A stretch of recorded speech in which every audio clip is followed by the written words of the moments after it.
दोस्तों, स्वागत है आपका मलिक रिएक्शन पर। तो चलिए शुरू करते हैं आज की हमारी खास कहानी, जिसका नाम है तारागढ़ की राजकुमारी और श्रापित मेंढक। एक समय की बात है, तारागढ़ की राजकुमारी अपनी सुंदरता के लिए बहुत ही प्रसिद्ध थी। राजकुमारी अक्सर अपने महल के बगीचे में अपनी दासियों के साथ हंसी ठिठोले किया करती थी। एक दिन राजकुमारी को महल से बाहर जाने की इच्छा हुई। उसने अपनी सखियों के साथ गांव घूमने की योजना बनाई और अगले ही दिन वो बिना किसी को बताए गांव घूमने के लिए निकल गई। राजकुमारी अपनी सखियों के साथ गांव घूम रही थी। घूमते घूमते वो एक तालाब के पास पहुंची।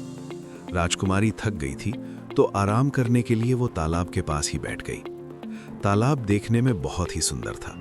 उसमें सफेद और गुलाबी रंग के कमल के फूल खिले हुए थे।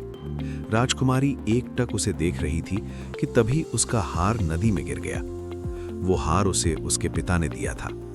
राजकुमारी की सखियां उसके लिए भोजन का इंतजाम करने गई थी, तो वहां कोई भी था जो उस हार को तालाब से निकाल सके। ये सोचकर वो बहुत ही दुखी हो गई और रोने लगी। राजकुमारी की रोने की आवाज सुनकर एक मेंढक वहां आया और वो राजकुमारी से बोला, मुझे पता है तुम्हारे पिता के द्वारा उपहार में दिया गया हार तालाब में गिर गया है।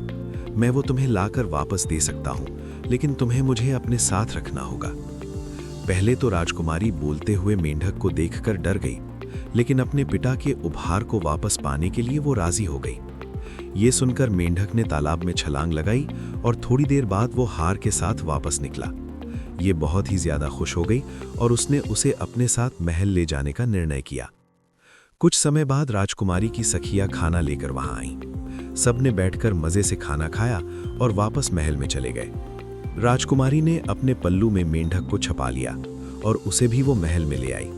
अब राजकुमारी अक्सर उस मेंढक से बात करने लगी। वो उसे अपने सुख दुख की सभी बातें बताने लगी। राजकुमारी को अब मेंढक की आदत सी हो गई थी। लेकिन एक दिन राजकुमारी किसी काम से बाहर गई थी। मेंढक को वो अपने कमरे में ही छोड़कर गई थी, लेकिन कुछ सैनिकों से मेंढक को वो देख लिया। उन्होंने उसे पकड़कर मेंढक को बाहर फेंक दिया। राजकुमारी जब वापस आई और जब उसे ये सब पता चला तो वो फूट फूट कर रोने लगी। लेकिन राजकुमारी की रोने की आवाज सुनकर मेंढक वहां वापस आ गया। मेंढक को अपनी आंखों के सामने देखकर वो बहुत ही खुश हो गई और खुशी खुशी में उसने मेंढक की चूम लिया। राजकुमारी के चुंबन से मेंढक एक राजकुमार में बदल गया, जो देखने में बहुत ही ज्यादा सुंदर था।